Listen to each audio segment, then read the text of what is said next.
লাইফস্টাইলে নতুন একটি ভ্লগের সাথে তোমাদের সকলকে জানাই অনেক অনেক স্বাগত। আশা করছি সবাই ভালো আছো, সুস্থ আছো, আর আমিও খুব ভালো আছি। আজকে হচ্ছে বৃহস্পতিবার আর এখন বাজে ভোর 5:30, আর এখন থেকে আমি আমার আজকের ভ্লগটা শুরু করছি। আশা করছি আজকের ভ্লগটা তোমাদের ভালো লাগবে। তো তোমরা নিশ্চয়ই ভাবছো যে আমি এত সকালবেলা উঠে কোথায় যাচ্ছি। তো আমি যাচ্ছি বহরমপুরে আমার বরের অফিসে।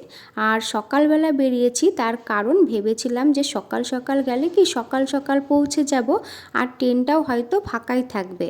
কিন্তু বলেন না, আমরা সবসময় যেটা ভাবি সেটা কিন্তু আমাদের সাথে হয় না, ঠিক তার উল্টোটাই হয় মাঝে মধ্যে। তেমনি আজকে ট্রেনে উঠে দেখি এতই ভিড়, মানে একটুও বসার জায়গা পাচ্ছিলামই না।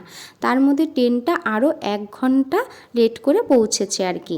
যে জায়গায় আমরা তাড়াতাড়ি পৌঁছাবো সেই জায়গায় আমাদের আরও 1 ঘন্টা লেট হয়েছে। তো যাই হোক, আমরা কোনো রকম একটু বসার জায়গা পেয়ে গেছিলাম।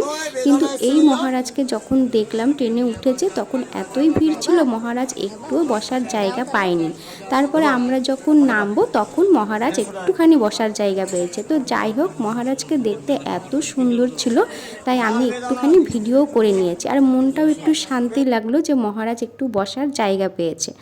তো যাই হোক, আমরা ট্রেন থেকে নেমে পড়েছি। এবার একটুখানি হাঁটা পথ, তারপরে একটা টোটো গাড়ি ধরে পৌঁছে গেলাম আমাদের গন্তব্যস্থানে।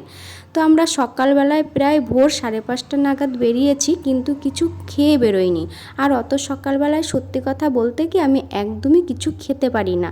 তো আমার ছেলেও কিছু খেতে পারে না, ওকে আবার সকালবেলায় যদিও একটু কিছু খাওয়ানো যায় তো ও বমি টমি করে একাকার করে দেয়। তো তার জন্য আমি আর সেই রিস্ক নিইনি, কেননা খাওয়াবো কষ্ট করে তারপরে আবার বমি টমি করে দেবে, তো দরকার নেই। আমরা 3 জনেই প্রায় খালি মুখেই বেরিয়ে পড়েছিলাম। তো এইখানে আস্তে আস্তে প্রায় 9:30 বেজে গেছে, আর প্রচণ্ড খিদেও পেয়ে গেছিলো। আর এইখানে না অনেক কাজকর্মও আছে, যেহেতু এইখানে ও একাই থাকে, মানে সব ছেলেরা থাকে। তো ভাবছিলাম যে আগে কিছু খাওয়া দাওয়া করে নিই, তারপরে বাদবাকি কাজগুলো করা যাবে। আগে পেটটা তো শান্তি করে নিই, তারপরে মন শান্তি হবে, তারপরে কাজেও মন দিতে পারবো। তো যাই হোক, এখানে এসে সমস্ত কিছু পরিষ্কার টরিষ্কার করে তারপরে স্নান করে নিয়েছি। স্নান টান করে তারপরে একটুখানি ডাল সেদ্ধ বসিয়ে দিয়েছি। আর ও বলেছিল যে আজকে হচ্ছে বৃহস্পতিবারে ও নিরামিষ খাবে। তো নিরামিষ খাবে, নিরামিষের তো সেরকম বেশি কিছু ঝামেলা নেই, তার জন্য বসিয়ে দিয়েছিলাম মুগ ডাল। আর বাজার থেকে আনতে বলেছিলাম লাউ। ভাবলাম যে লাউ দিয়ে মুগ ডাল করি। আর ও দেখছি বেগুনও এনেছে, তো বেগুনটাও ভাজা করি। আর আমার না বিট গাজর ভাজা খেতে শীতকালে ভীষণ ভালো লাগে, তো ওকে আমি গাজর আর বিট আনতে বলেছিলাম। তো বিট গাজর ভাজা করব, কিন্তু কুকুলে দেখছি যে 1 ব্যাগ সবজি নিয়ে, তরিতরকারি ফলমূল নিয়ে চলে এসছে। আর এই বেদানাগুলো আসার সময় ট্রেন থেকে কিনেছিলাম। তো যাই হোক, এখন রান্নার কাজে লেগে পড়ি। আমরা হচ্ছে মানুষ 2 জন, এই কারণে বললাম যে ছেলেকে নিয়ে 3 জন, কিন্তু ও তো কিছু খায় না। তো বাজার দেখো করে নিয়ে এসছে 1 ব্যাগ, আর থাকবো হচ্ছে 2 দিন, তখন এই বাজারগুলো কি হবে। তো যাই হোক, আবার কচু নিয়ে এসছে, মান কচু। আর ও না আগে মান কচু বাটা একদমই খেত না, তো একদিন আমি রান্না করে না ওকে জোর করে খাইয়েছি। তারপর থেকে ও বাজারে গেলেই কচু দেখলে নিয়ে আসে। তো যাই হোক, আমারও কিন্তু বেশ ভালো লাগে মান কচু বাটা খেতে।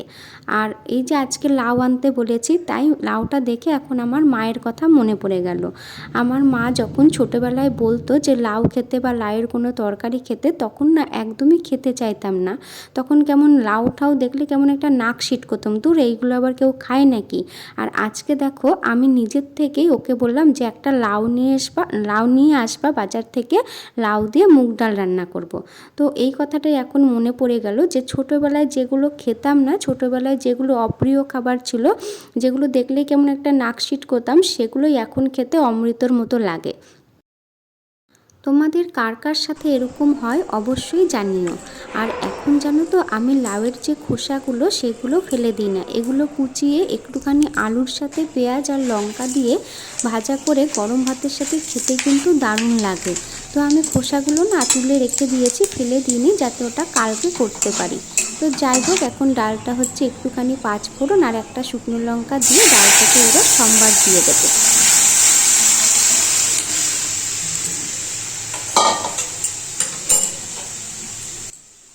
ছোটোবেলা থেকেই খুব সকালবেলায় ঘুম থেকে ওঠার অভ্যাস আমার কোনো দিনই ছিল না। আর সেটা যদি শীতকাল হয় তাহলে তো আর কোনো কথাই নেই।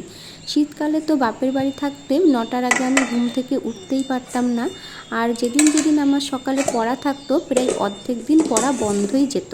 তো এর জন্য মায়ের কাছে প্রচুর বকাও খেয়েছি।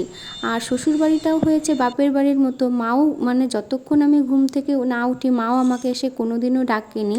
আর এর ফলে কি হয়, আমার ঘুম থেকে উঠতে উঠতে দেরি হয়ে যায়।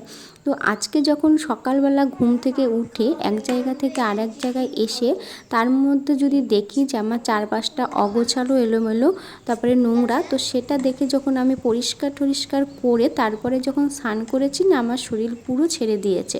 আর এখন আমার মনে হচ্ছে যেন ঘুমালে একটুখানি ভালো হয়। তো কী আর করা যাবে, তো নিজের কথা তো এখন আর ভাবলে হবে না, এখন ছেলের কথাও ভাবতে হবে। বিয়ের আগের জীবন আর বিয়ের পরের জীবন সম্পূর্ণ আলাদা। আর হ্যাঁ, এটাতে কিন্তু কারো জোর করতে হয় না, এটা নিজের থেকেই হয়ে যায়। তখন শুধু ভাববো না আমি ঘুমিয়ে পড়লে তো আমার ছেলের কী হবে বা আমার স্বামী কী খাবে, এইসবই তখন একটা বিবাহিত মেয়েদের এইসব নিয়েই তো চিন্তা। তো যাই হোক বন্ধুরা, এখন প্রায় বেলা 1:30 মতো বাজে আর আমার রান্নাও কমপ্লিট। আর রান্না বলতে তো ওই লাউ দিয়ে মুগ ডাল আর বিট গাজর ভাজা আর বেগুন ভাজা। আমার কাছে নিরামিষ খাবার এইগুলোই ভালো লাগে। তো যাই হোক, লাউ দিয়ে ডালটা কিন্তু বেশ খেতে হয়েছে। তো যাই হোক, এখন ছেলেকে খাইয়ে দিই, তারপরে হচ্ছে নিজেরা খেয়ে নেব। তো তোমাদের আজকের ভিডিওটা কীরকম লাগলো অবশ্যই জানিও। আর যদি ভালো লেগে থাকে তাহলে প্লিজ একটা লাইক করে দিও, শেয়ার করতে ভুলে যেও না। আর এই রকম ভিডিও যদি তোমরা আরও দেখতে চাও তাহলে প্লিজ আমার চ্যানেলটিকে সাবস্ক্রাইব করে আমার পাশে থাকতে পারো। আর হ্যাঁ, পাশে রাখা বেল আইকনটি অল করে রেখো নোটিফিকেশান পাওয়ার জন্য। আর যারা অলরেডি আমার চ্যানেলটি সাবস্ক্রাইব করে দিয়েছো তাদেরকে জানাই অসংখ্য ধন্যবাদ। তো আজকের মতো আমি ভ্লগটি এখানেই শেষ করছি। দেখা হবে নতুন কোনো ভ্লগে, ততক্ষণের জন্য টাটা, সবাই ভালো থেকো, সুস্থ থেকো।